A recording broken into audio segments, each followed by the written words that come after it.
Police ಠಾಣೆ ಮುಂದೆ Darshan fans ಹುಚ್ಚಾಟ. ಇದು ಮುಗಿಯಲ್ಲ ಬಿಡಿ. ಅನ್ನಪೂರ್ಣೇಶ್ವರಿ ನಗರ ಠಾಣೆ ಮುಂದೆ ಡಿ ಫ್ಯಾನ್ಸ್ ಜಮಾಯಿಸಿದ್ದಾರೆ. ಠಾಣೆ ಮುಂದೆ ಡಿ ಬಾಸ್ ಅಂತ ಕೂಗಿ ಹುಚ್ಚಾಟವನ್ನ ಮೆರಿತಾ ಇದ್ದಾರೆ. ದರ್ಶನ್ ಫ್ಯಾನ್ಸ್ ಚದುರಿಸ್ತಾ ಇದ್ದಾರೆ ಪೊಲೀಸರು. ಪೊಲೀಸ್ ಠಾಣೆ ಮುಂದೆ ದರ್ಶನ್ ಫ್ಯಾನ್ಸ್ ಹುಚ್ಚಾಟವನ್ನ ಮಾಡ್ತಾ ಇದ್ದಾರೆ. ಅನ್ನಪೂರ್ಣೇಶ್ವರಿ ನಗರ ಠಾಣೆ ಮುಂದೆ ಡಿ ಫ್ಯಾನ್ಸ್ ಜಮಾಯಿಸಿದ್ದಾರೆ. ಠಾಣೆ ಮುಂದೆ ಡಿ ಬಾಸ್ ಅಂತ ಕೂಗಿ ಹುಚ್ಚಾಟವನ್ನ ಮಾಡ್ತಾ ಇರೋ. ಅಲ್ಲಿ ಒಳಗೊಳಗೆ ದರ್ಶನ್ ಅವರು ಬಿಟ್ಬಿಡ್ರು, ಯಾಕ್ರು ನನಗೆ ಸಾಕಾಗಿದೆ, ನಿಮ್ಮ ಸಲುವಾಗಿನೇ ಹಿಂಗಾಗಿದೆ ನನ್ನ ಪರಿಸ್ಥಿತಿ ಅಂದ್ಕೊಳ್ತಿರ್ತಾರೋ ಏನೋ ಪಾಪ. ಇವ್ರು ಮಾಡೋ ಹುಚ್ಚಾಟ ಒಂದ ಎರಡ. ರಮ್ಯಾ ಅವ್ರಿಗೆ ಅಶ್ಲೀಲವಾಗಿ ಕಾಮೆಂಟ್ಗಳನ್ನು ಮಾಡಿದ್ರು.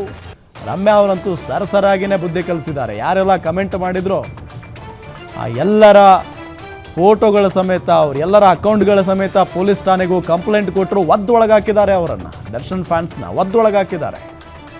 ಅದಾದ ನಂತರ ಪ್ರಥಮ್ ಅವ್ರಿಗೆ ಹೊಡಿಯಕ್ಕೆ ಹೋದ್ರು. ಇಂಥ ಗಲಾಟೆಗಳು. ಅದಾದ ನಂತರ ಇಲ್ಲಿ ಅರೆಸ್ಟ್ ಆಗಿದ್ದಾರೆ ದರ್ಶನ್. ಪೊಲೀಸ್ ಠಾಣೆ ಮುಂದೆ ಹೋಗಿ ದರ್ಶನ್ ಡಿ ಬಾಸ್ ಅಂತ ಜೈಕಾರ.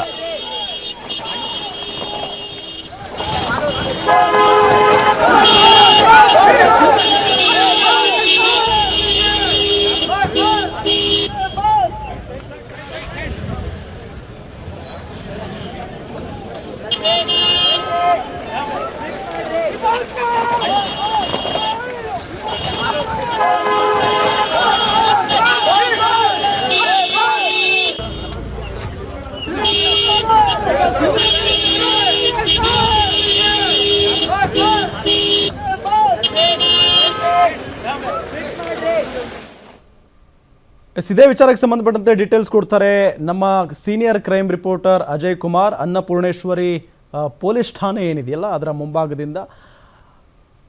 ಅಜಯ್ ಕುಮಾರ್, ಏನಾಗ್ತಾ ಇದೆ ಅಲ್ಲಿ? ದರ್ಶನ್ ಫ್ಯಾನ್ಸ್ ದೊಡ್ಡ ಮಟ್ಟದಲ್ಲಿ ಜಮಾವಣೆಗೊಳ್ಳದೇ ಇದ್ರೂ ಕೂಡ ಒಂದಿಷ್ಟು ಜನ ಏನು ಬಂದಿದ್ದಾರಲ್ಲ ಅವರ ಒಂದು ಹುಚ್ಚಾಟ ಜೋರಾಗಿದೆಯಾ?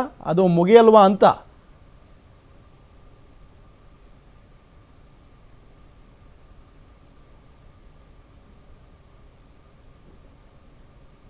ಖಂಡಿತವಾಗ್ಲೂ ರಾಮ್, ಈಗಾಗಲೇ ಏನು ಸಾಕಷ್ಟು ಜನ ದರ್ಶನ್ ಅವರ ಅಭಿಮಾನಿಗಳು ಕೂಡ ಈಗಾಗಲೇ ಇಲ್ಲಿ ಬಂದಿರುವಂಥದ್ದು.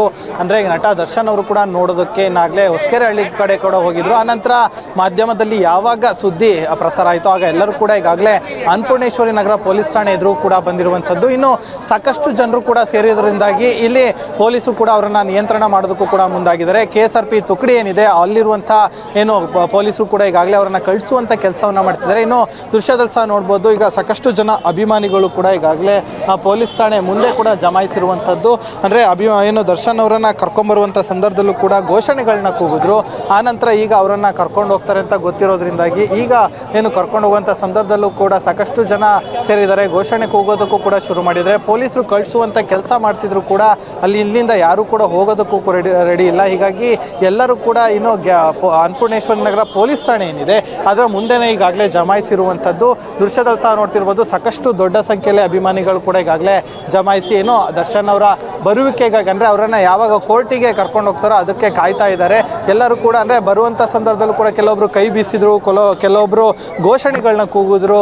ಸೊ ಹೀಗಾಗಿ ಈಗ ಮತ್ತೆ ಕೋರ್ಟ್ಗೆ ಹೋಗುವಂಥ ಸಂದರ್ಭದಲ್ಲೂ ಕೂಡ ಈಗಾಗಲೇ ಸಂಪೂರ್ಣವಾಗಿ ವ್ಯಾನ್ನ ವ್ಯವಸ್ಥೆ ಮಾಡಿದ್ದಾರೆ. ಯಾಕಂದರೆ ದರ್ಶನ್ ಅವ್ರಿಗೂ ಕೂಡ ಅಂದರೆ ಪ್ರೊಟೆಕ್ಷನ್ ಬೇಕೇ ಆಗುತ್ತೆ. ಯಾಕಂದರೆ ಆರೋಪಿಗಳು ಆಗಿದ್ರೂ ಕೂಡ ಅವರಿಗೆ ಸರಿಯಾದ ವ್ಯವಸ್ಥೆಯನ್ನು ಮಾಡಿ ಅವರನ್ನ ಏನು ಜಡ್ಜ್ ಮುಂದೆ ಪ್ರೊಡ್ಯೂಸ್ ಮಾಡಬೇಕಾಗತ್ತೆ. ಈ ಒಂದು ಕಾರಣದಿಂದಾಗಿ ಅವರನ್ನು ಏನು ಯಾವುದೇ ರೀತಿಯಾಗಿ ತೊಂದರೆ ಆಗದೆ ಇರಲಿ ಅಂತ ಹೇಳಿ ಈಗಾಗಲೇ KSRP ಗಾಡಿನೂ ಕೂಡ ರೆಡಿ ಮಾಡಿರುವಂಥದ್ದು. ಯಾಕಂದರೆ ಅದು ಕಂಪ್ಲೀಟಾಗಿ ಕೂಡ ಒಂದು ರೀತಿ ಕಬ್ಬಣದಲ್ಲಿರುತ್ತೆ. ಸೊ ಹೀಗಾಗಿ ಆ ಒಂದು ವ್ಯಾನನ್ನು ಕೂಡ ಈಗಾಗಲೇ ರೆಡಿ ಮಾಡಿದ್ದಾರೆ. ಇನ್ನು ದೃಶ್ಯದಲ್ಲಿ ಸಹ ನೋಡ್ತಾ ಇರ್ಬೋದು, ಈಗಾಗಲೇ ವ್ಯಾನ್ ಸಹ ರೆಡಿ ಆಗಿದೆ.